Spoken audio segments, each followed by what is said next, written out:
Long before Israel crossed the Jordan, before kings sat on thrones and prophets cried in the wilderness, there was a cave in the mountains, silent, dark, and broken by fire. From that cave came a child born of fear and desperation. His name was Moab, a name whispered in shame, but remembered in Scripture. He was not part of the promise, not chosen, not called. Yet from him rose a people, a nation of warriors, priests, kings, and enemies. The Moabites stood on the edges of covenant history, sometimes watching, sometimes attacking, always significant. They were cousins to Israel by blood, and strangers by spirit. They would tempt, they would curse, they would fight, and in the end, they would redeem. This is not just the story of a tribe. It is the story of pride and prophecy, of bloodline and betrayal, of a woman named Ruth, of a king named Mesha, of a donkey that spoke, and a God who saw it all. This is the story of Moab, from the ashes of Sodom to the scrolls of the prophets, and from the fringes of exile into the royal lineage of Christ. The air reeked of sulfur and silence. The skies, once streaked with sun, now hung heavy with smoke. Beneath the charred shadow of the mountains, Lot stumbled forward, his robe torn, his breath shallow. He did not speak, he could not speak. Behind him the land still smouldered. Sodom and Gomorrah, once bustling, decadent, thriving, were no more. Fire from heaven had consumed them. His wife had turned to salt. His sons-in-law had laughed at the warning and perished in the inferno. Only he and his 2 daughters survived, fleeing into the hills like beasts chased by flame. They took refuge in a cave, high above the valley, where silence reigned and the stars felt like strangers. The eldest daughter, face smeared with ash and grief, stared into the dancing flame of their campfire. Her eyes were hollow. "There are no men left," she whispered. Her sister said nothing. She didn't need to. The thought was a silent echo between them. They had lost everything, their home, their city, their future. Their mother turned to dust. Their father, a shell of the man he once was, lay sleeping in the corner, unaware that destiny stirred not in palaces, but in caves.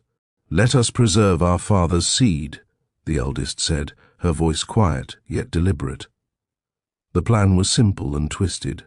One night, 1 cup of wine, and a decision born not from lust, but from fear.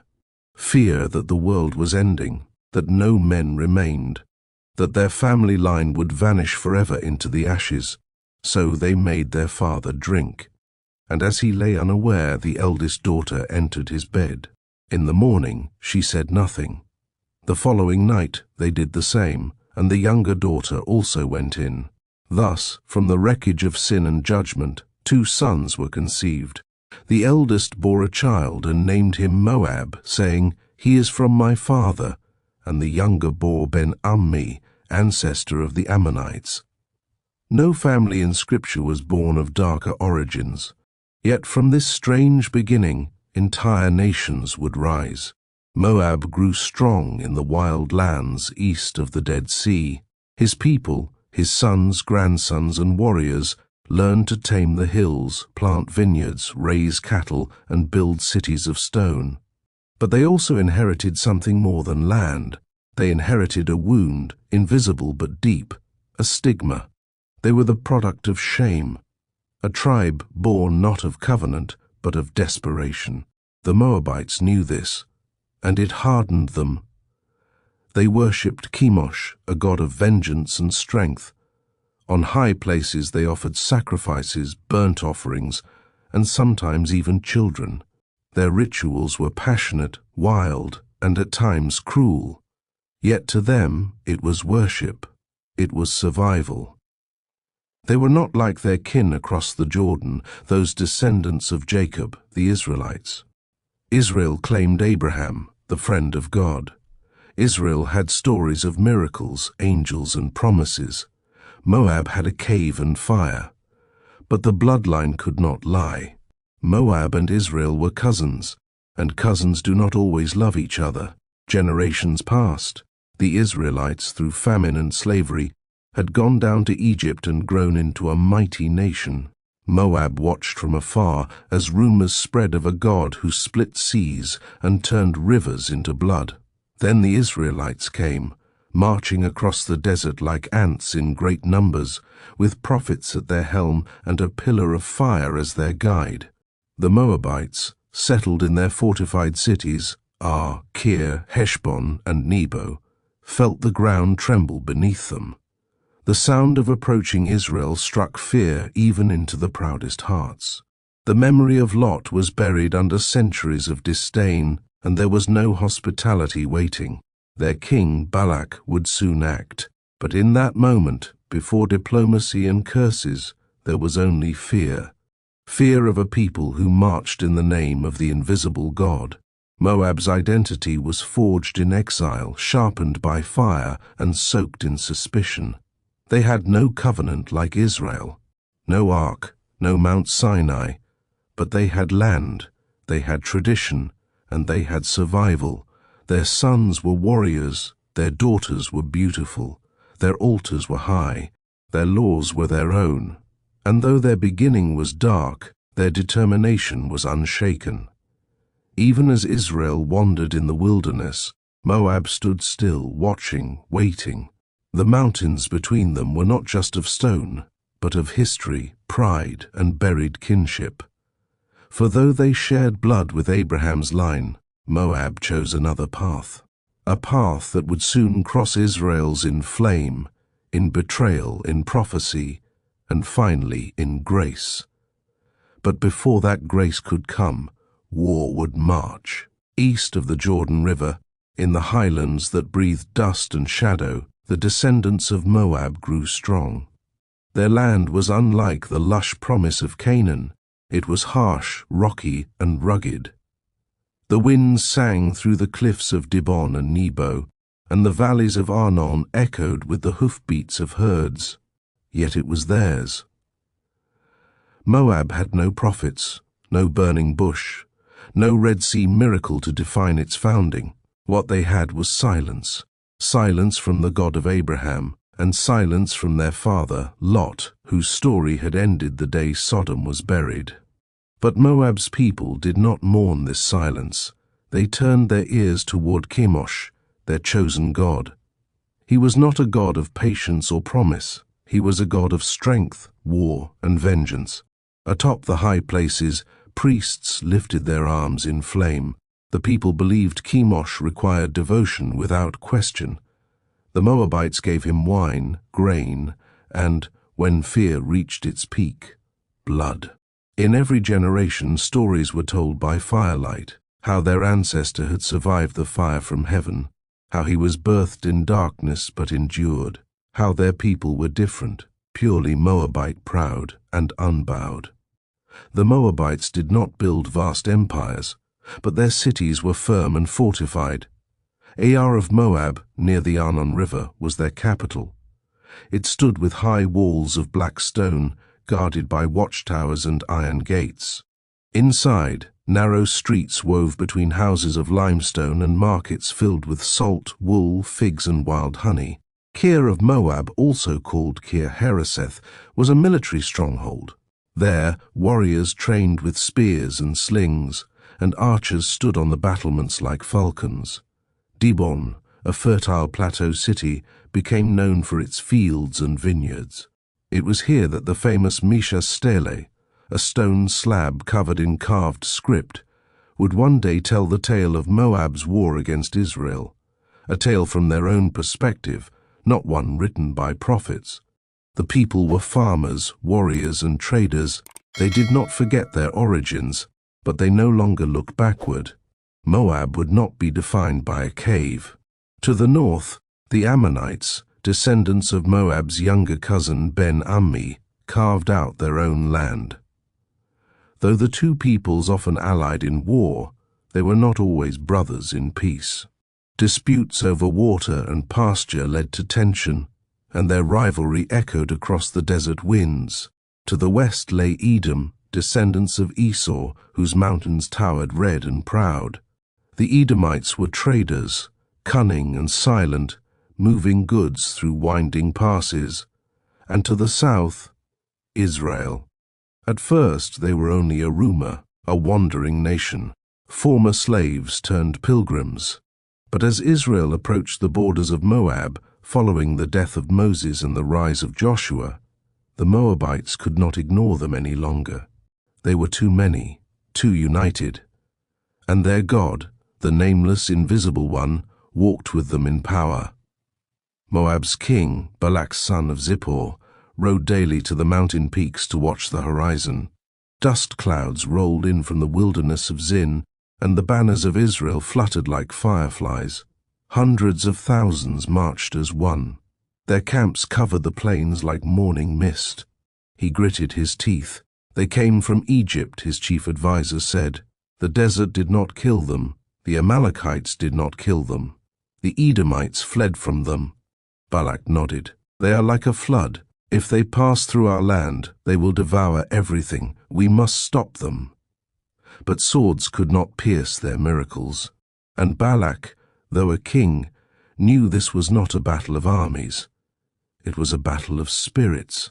He sent messengers eastward, past the hills, past the fields, past the land of Midian, seeking a man known not for his strength, but for his sight. His name was Balaam, and though not an Israelite, he was known to hear from gods. Before the messengers returned, the land of Moab grew tense. Farmers feared their crops would be trampled. Mothers held children close.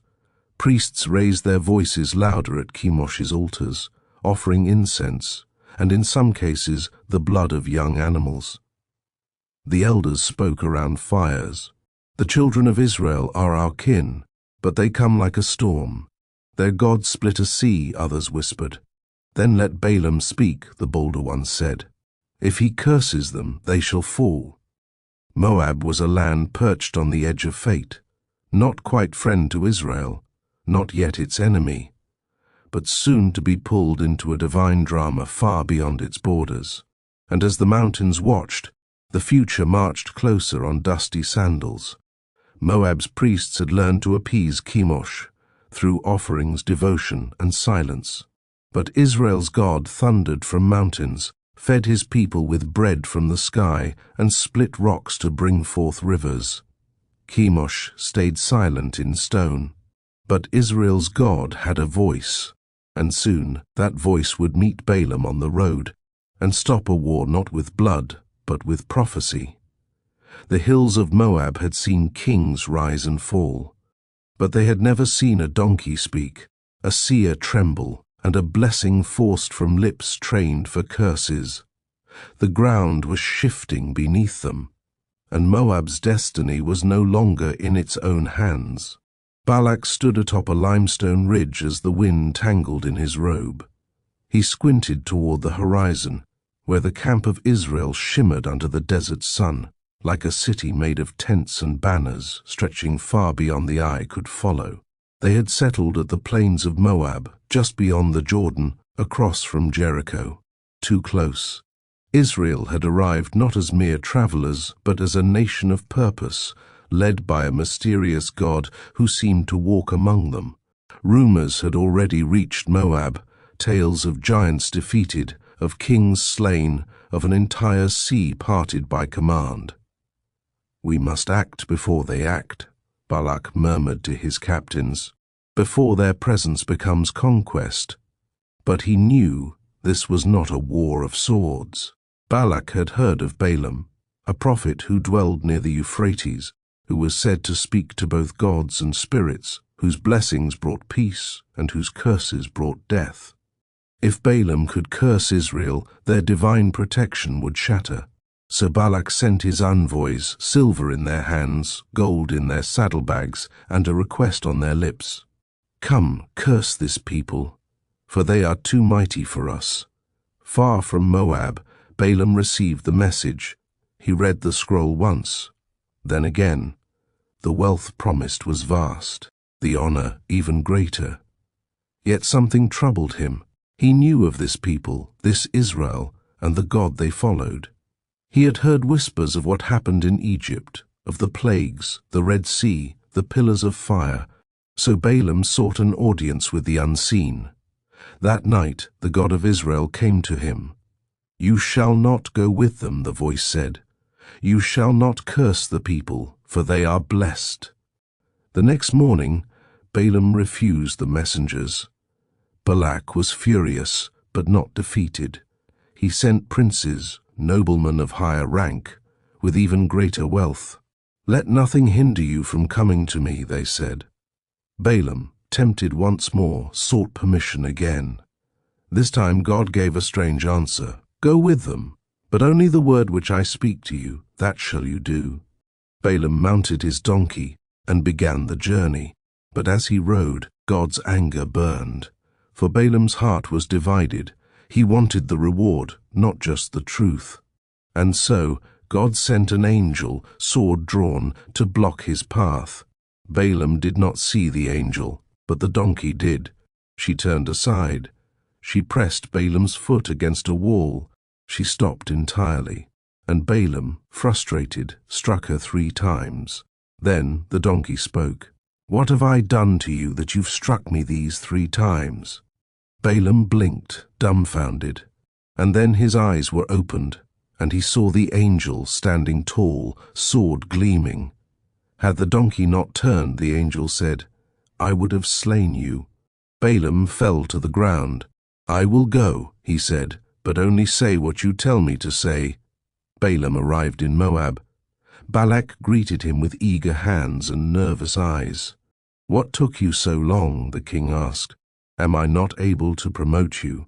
"I have come," Balaam replied, "but I can only speak what God puts in my mouth." Still, Balak led him to the high places of Bamoth Baal. 7 altars were built. 7 bulls and rams were sacrificed. Balaam looked over the encampment of Israel, tribes arranged by standard, the tabernacle shining like a jewel in their midst. He closed his eyes, and he spoke, not a curse, but a blessing. "How shall I curse whom God has not cursed? How shall I defy whom the Lord has not defied?" Balak's jaw clenched. "What have you done to me? I brought you to curse them." "Must I not take heed to speak what the Lord puts in my mouth?" Balaam replied. Balak tried again. They moved to a new vantage point, new altars, new sacrifices, and again Balaam blessed. "God is not a man that he should lie. He has blessed, and I cannot reverse it." Balak was furious. A 3rd time they tried, on Mount Peor, overlooking the wilderness. Again Balaam's words soared like a trumpet. "How lovely are your tents, O Jacob! Blessed is he who blesses you, and cursed is he who curses you." Balak shouted, "Neither curse them at all, nor bless them at all." But Balaam could not be bribed any more. He saw something others couldn't, a future. He even prophesied of a star that would rise from Jacob, a ruler, a scepter, who would crush Moab one day. "I see him, but not now. I behold him, but not near." The message was clear. Moab could not defeat Israel, not through prophecy, not through gold, not through gods. Balak turned away, his robe snapping in the wind. "Go home," he said bitterly. Balaam did. But as he left, he gave a parting word, not advice from God, but a dark suggestion. He whispered to Moabite leaders, "If you cannot curse them, corrupt them. Let your women draw their men into worship. Let seduction do what swords cannot." The seed of betrayal was planted. Moab could not curse Israel, but soon they would tempt them, and that would open the gates to judgment. Moab now stood on the edge of fire, not physical flame, but spiritual warfare. Their king had tried all he could. Their priests stood defeated. Chemosh remained silent, and yet the war was not over. It was about to take a darker, more deceitful turn.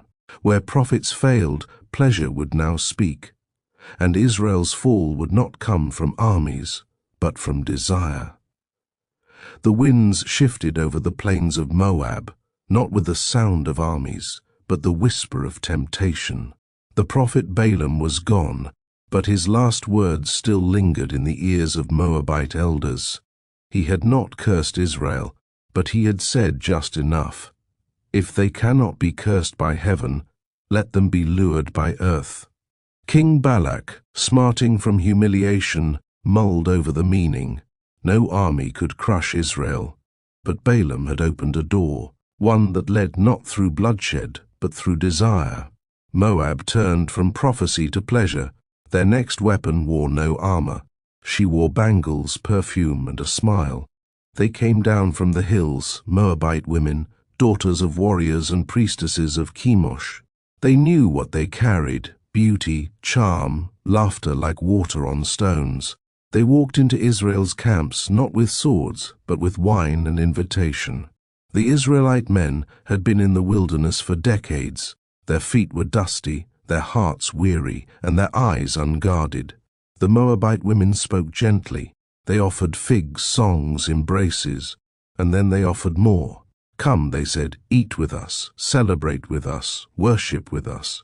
And so many Israelites went, not in the name of war, but of curiosity. What began as a dinner became an altar. What began as a flirtation became a covenant of sin. They bowed before Baal of Peor, the Moabite god of fertility and harvest. They kissed idols, they called it worship, and Israel was defiled. In the heavenly realm, the God of Israel saw not just betrayal, but adultery. His people, whom he had delivered from Egypt, whom he had fed with manna, whom he had shielded from Balaam's curses, were now laying with Moabite women and worshipping false gods. His anger burned hotter than Sinai. A plague swept through the Israelite camp like a desert storm. Thousands fell. Panic rose. The elders tore their garments. Moses fell on his face, but the sin did not stop. Right before the eyes of the congregation, an Israelite man named Zimri, a prince of the tribe of Simeon, walked boldly into his tent with a Midianite woman named Cosbi, daughter of a Midianite chief, an alliance of shame. The camp stood in stunned silence until one man moved. Phinehas, grandson of Aaron the priest, eyes burning with zeal, snatched a spear from the ground. He entered the tent, and in one swift motion he drove the spear through both Zimri and Cosbi, pinning them to the earth. The plague stopped. God's fury, though terrible, had been satisfied by a man's holy outrage. Phinehas has turned back my wrath, the Lord declared. He was zealous with my zeal, and a covenant of peace was made with Phinehas and his descendants. But the damage had been done. 24,000 Israelites had perished in the plague, and all because Moab had succeeded where war had failed. God commanded Moses, "Harass the Midianites and strike them down, for they have harassed you with their wiles." Though the women had come from both Moab and Midian, the Midianites received the first strike. Moab's judgment would wait, but it would come in time. The seduction at Peor remained burned into Israel's history, not just as a moment of sin, but as a lesson. No enemy is more dangerous than the one who tempts your heart. Long after the bodies were buried and the altars broken, Israel remembered Peor. The very name became a warning. Prophets would later say, "They joined themselves unto Baal Peor and ate the sacrifices of the dead. Thus they provoked him to anger with their inventions." Psalm 106. Peor was no ordinary fall. It was a spiritual collapse. It was covenant betrayal. It was Moab using what they had, beauty, culture, and ritual, to weaken what Israel had, promised law and purity. This was not just about nations. It was about allegiance. And in that moment, Moab had almost succeeded in turning Israel's heart away from God completely. But even in that valley of disgrace, grace was waiting. For among the Moabites, not all were enemies. In a distant chapter not yet written, a Moabite woman named Ruth would rise, gentle, loyal, and faithful, and through her Moab's name would be redeemed. But not yet, for now the war was spiritual, the wounds fresh, the shame deep. Israel buried their dead. Moab returned to their hills. Chemosh remained silent. But heaven had spoken. The story of Moab and Israel was far from over. It had only just begun. The sun beat softly over the hills of Moab, warming the earth but not the hearts of two widows. One was old, bent by grief. The other was young, her future broken but not abandoned. They were Naomi and Ruth. Naomi had come to Moab years before with her husband, Elimelech, fleeing famine in Bethlehem. She came a foreigner and stayed a mother. Her sons had married Moabite women, Orpah and Ruth. But death came like a thief. First Elimelech, then Mahlon, then Chilion. 3 graves, 3 women left. And so Naomi decided to return to Bethlehem, for she had heard the Lord had visited his people with bread. On the road to Judah, Naomi turned to her daughters-in-law. "Go back," she said. "Return to your mother's house. May the Lord deal kindly with you, as you have dealt with the dead and with me." They wept, clung to her. "No, we will return with you to your people." But Naomi was firm. She had nothing to offer. No sons, no home, no future. Orpah kissed her and turned back. But Ruth stayed. She held Naomi's arm with both hands, eyes burning with conviction. "Entreat me not to leave you, or to turn back from following after you," Ruth said. "For where you go, I will go. Where you lodge, I will lodge. Your people shall be my people, and your God my God. Where you die, I will die, and there will I be buried." It was not just loyalty, it was a conversion. Ruth, the Moabite, chose Yahweh. When they arrived in Bethlehem, the city stirred. "Is this Naomi?" the women asked. But Naomi replied, "Call me not Naomi pleasant, call me Mara bitter, for the Almighty has dealt very bitterly with me." They had left full and returned empty. Ruth walked the streets, quiet yet noticeable, a Moabite among Israelites. She bore their whispers, their suspicion, but she did not turn back. She sought work. During barley harvest, she went to glean, picking up stray stalks behind the reapers. It was humble work. But Ruth's humility was not weakness, it was her weapon. She came to the fields of a man named Boaz. Boaz was a man of wealth, wisdom, and kindness, a distant relative of Elimelech. When he saw Ruth, he asked his foreman, "Whose damsel is this?" They told him of her faithfulness, how she had stayed with Naomi, how she labored without rest. Boaz approached her. "Do not go to glean in another field," he said. "Stay here. I have charged the young men not to touch you, and when you are thirsty, drink from the vessels they draw." Ruth fell to her knees. "Why have I found grace in your eyes that you should take notice of me, a foreigner?" Boaz smiled. "It has been fully told me what you have done for your mother-in-law, and how you left your people and your gods to come to a people you did not know. The Lord recompense your work, and a full reward be given to you by the God of Israel, under whose wings you have come to trust." That night Ruth returned with more grain than she had hoped for. Naomi's eyes, once bitter, now shimmered with a new light. "Blessed be the man who took notice of you." As weeks passed, Naomi saw something deeper at work. Not just kindness, but providence. Boaz was a kinsman redeemer, one who, by law, could marry Ruth and restore their family line.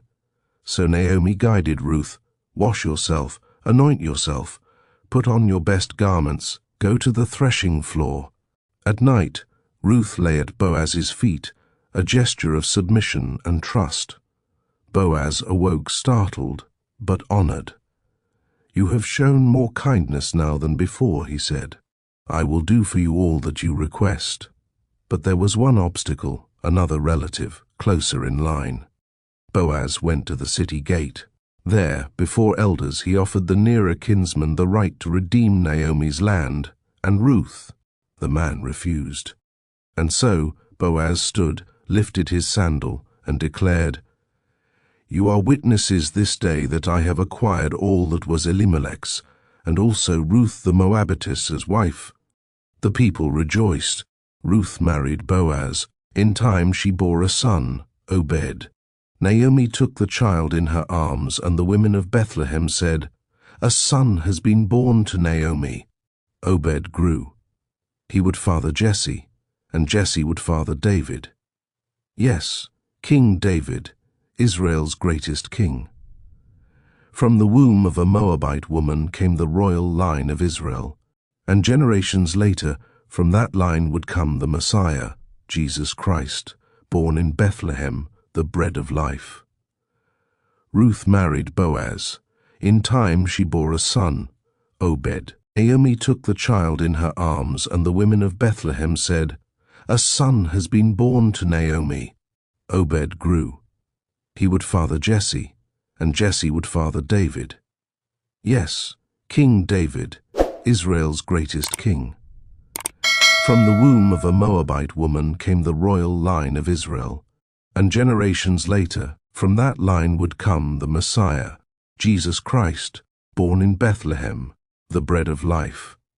Time passed like wind through the hills, and the days of Ruth and Boaz became memory. The boy Obed grew into a man. His son Jesse walked the hills of Bethlehem, and Jesse's youngest, a shepherd named David, would become a name the nations feared and loved. And so the curtain lifted on a new era, the age of kings. Israel no longer wandered. They had settled, they had judges, but the people cried for more. They wanted a king like the nations around them. God gave them Saul, but Saul disobeyed. Then came David, poet, warrior, prophet, and king. And the shadow of Moab, always lingering east of the Jordan, once more stirred. The Moabites had not forgotten David's lineage. Yes, his great-grandmother was Ruth, a daughter of Moab, but to them that did not make him Moabite. He was king of Israel, and kings of Israel meant conquest. Moab, though still strong in cities like Ar, Kir, and Dibon, could not ignore the rising power of David. Israel had defeated the Philistines, crushed Amalek, and driven back the Syrians. David looked across the Jordan, and his eyes rested on Moab. The scriptures record an early and peculiar moment. When David was fleeing from Saul, he sought refuge for his family in Moab. "Please," he said to the king of Moab, "let my father and mother stay with you till I know what God will do for me." 1 Samuel 22, 3-4. The Moabites granted it. Perhaps it was Ruth's name that softened their hearts. Perhaps they still honored the bloodline. Whatever the reason, they gave shelter. But years later, when David ascended the throne, the warmth turned cold, and he smote Moab and measured them with a line, casting them down to the ground. Even with 2 lines measured he to put to death, and with 1 full line to keep alive. 2 Samuel chapter 8:2. David defeated the Moabites in battle. He lined up the captives, 2 lines executed, 1 spared. It was brutal, efficient, and final. Moab became tributary, forced to pay silver, goods, and loyalty to Jerusalem. The shepherd of Bethlehem had become the hammer of the hills, and yet his actions were not without weight. David, who once hid his parents among the Moabites, had now brought them low. For a time, Moab submitted. They paid tribute. They sent envoys with livestock, wine, and grain. They walked quietly among the nations, bowed under the weight of Israel's strength. But resentment brewed. The people of Chemosh whispered tales of lost honor. The warriors of Kir sharpened swords in secret. The fields of Dibon carried the silent oaths of revenge. Generations passed. David died. Solomon, his son, ruled with splendor. Peace filled the land. But his heart, like many kings, wandered. Solomon loved many foreign women, including Moabite women. 1 Kings 11:1. And they turned his heart. Solomon built altars to foreign gods, including Chemosh, the god of Moab, on a hill east of Jerusalem. It was a spiritual betrayal, a crack in the kingdom's foundation. When Solomon died, the kingdom split, north and south, Israel and Judah, and in the east Moab saw their chance. Mesha was not just a king, he was a zealot, a shepherd warrior, a servant of Chemosh, burning with ambition. He had watched Israel grow soft. He had seen their kings falter. He had read the signs of a divided house. And so he declared, no more tribute. Moab would rise again. And this time they would write their own story. On a black basalt stone, Mesha carved his legacy in blocky script. I am Mesha, son of Chemosh Melech, king of Moab. My father was king. But Omri, king of Israel, oppressed Moab many days, but I triumphed over him and over his son.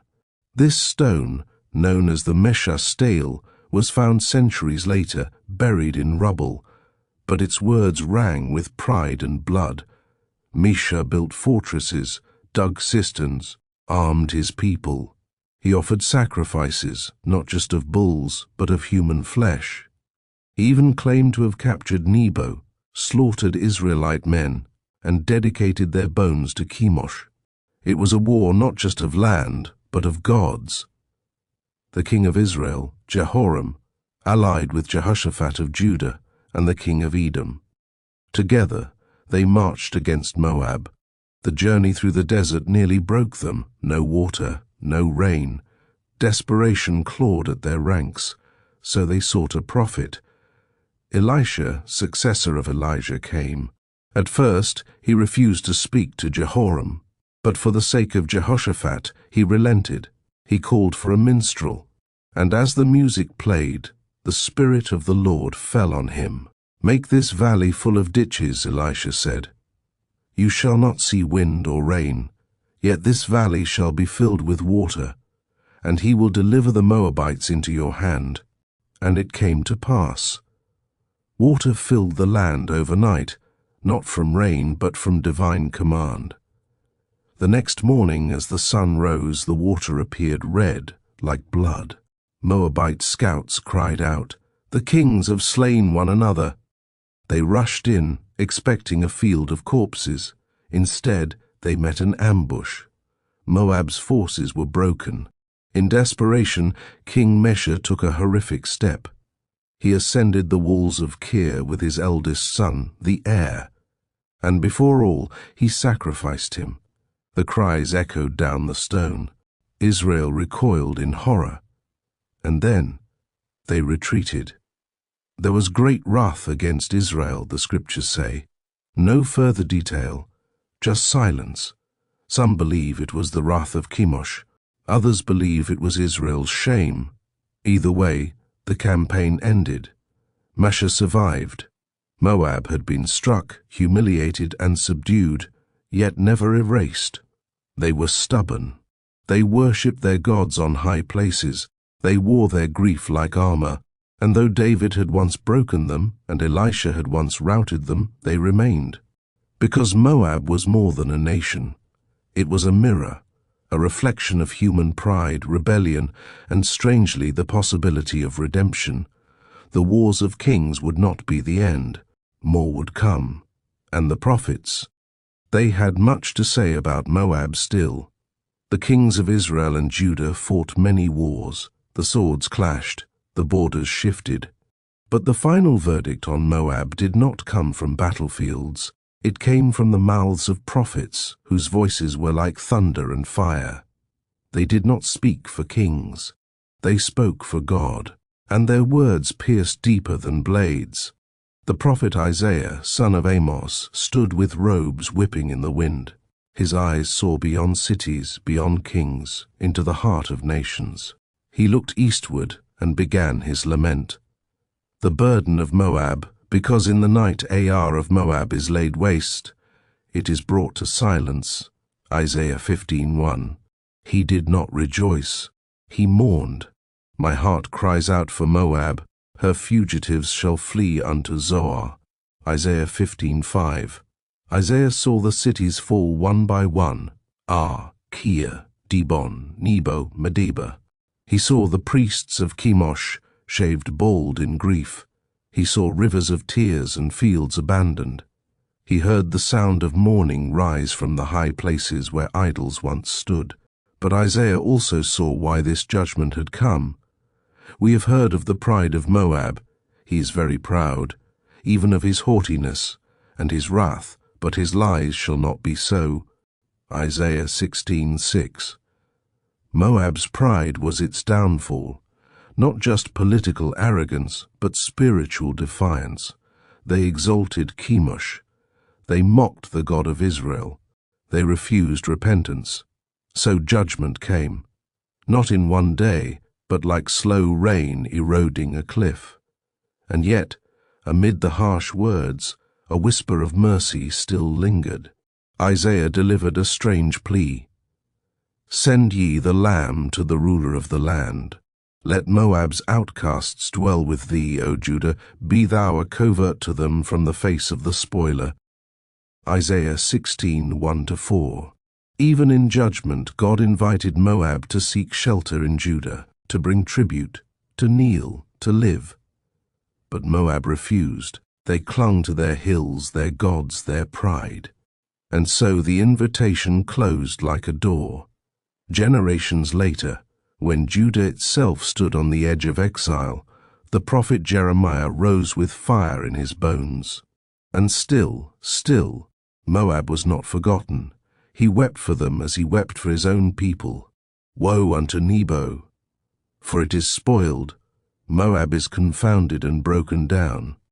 Jeremiah 48:1-20. He listed their cities, over 20 in total, doomed to destruction. Give wings unto Moab, that it may flee and get away. Cursed be he that keeps back his sword from blood. Jeremiah 48:9-10. But his voice was not cold, it trembled. My heart shall mourn for Moab like flutes, for the men of Kir ears shall mourn. Jeremiah 48:36. He grieved for a people who once had a chance.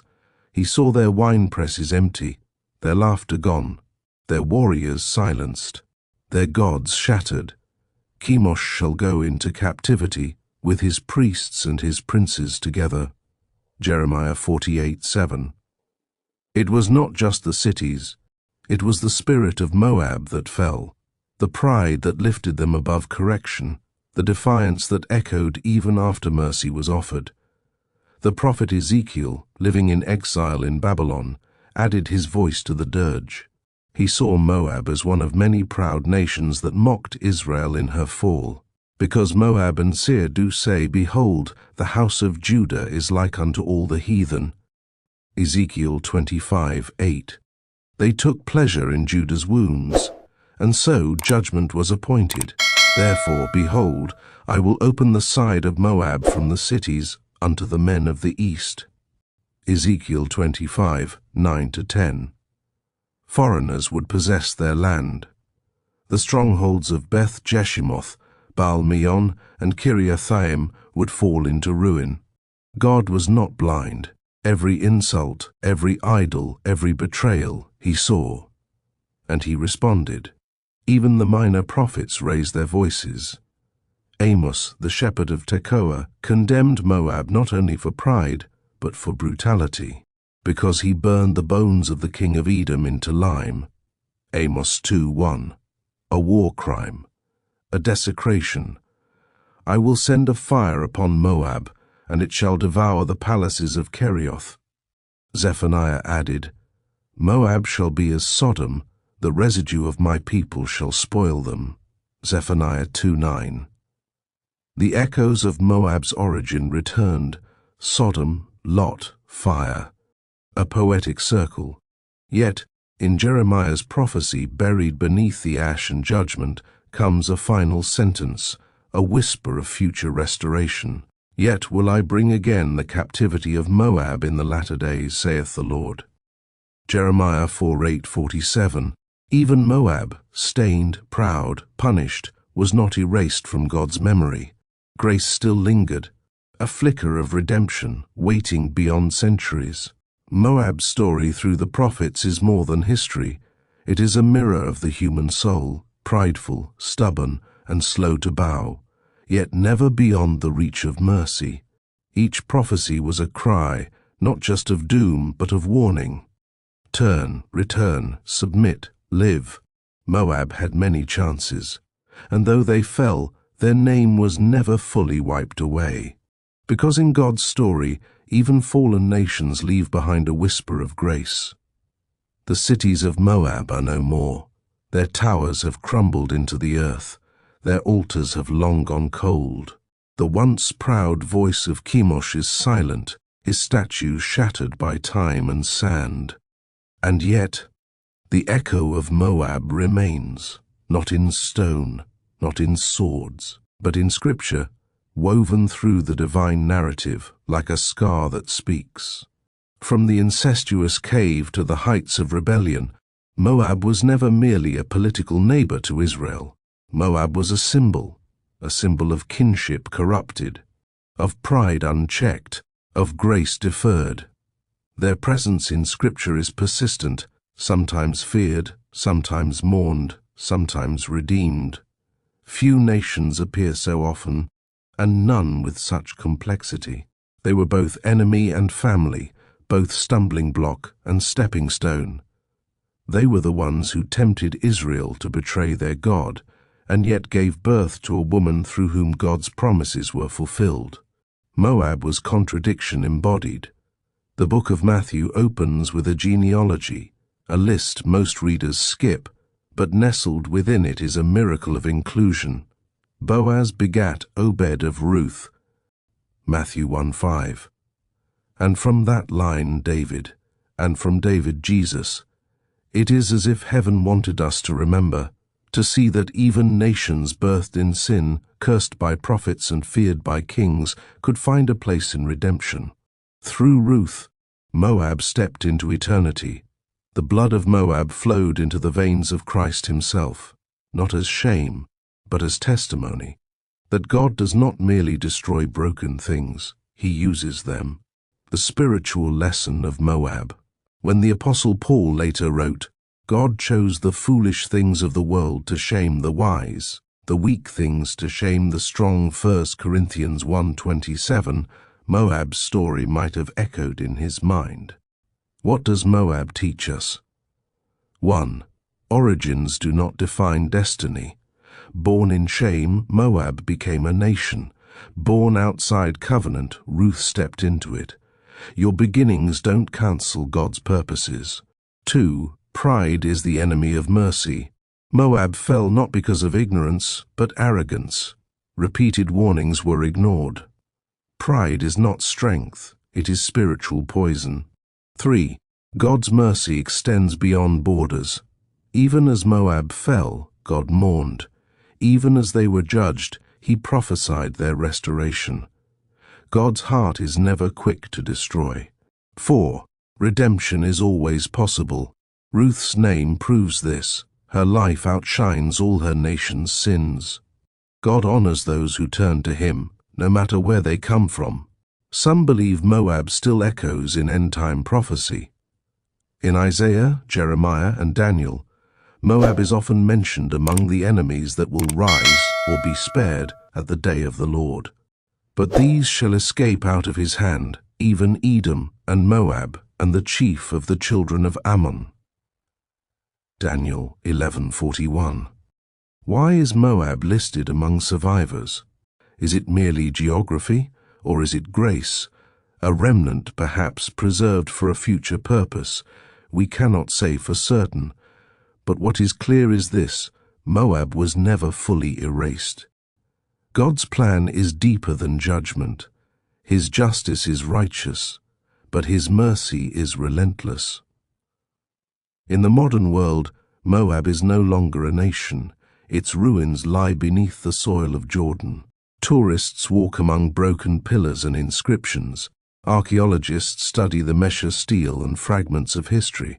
But in heaven's record, Moab lives on, not as a threat, but as a testament to what God can do with broken nations, broken families, broken stories, a people born in a cave, who worshipped false gods, who warred with God's chosen, yet who left behind a daughter named Ruth, and through her, a king, and through that king, a kingdom without end.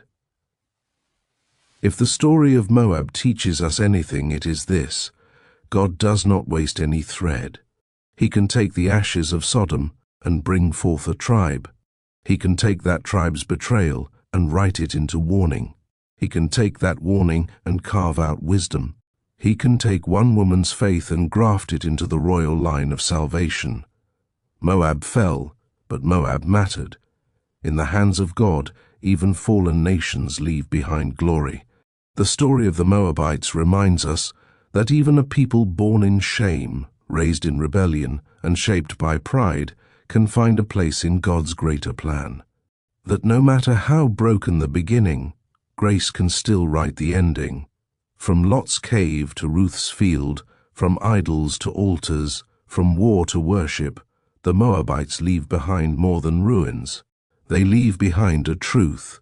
God can redeem anyone, even a nation born in the shadows.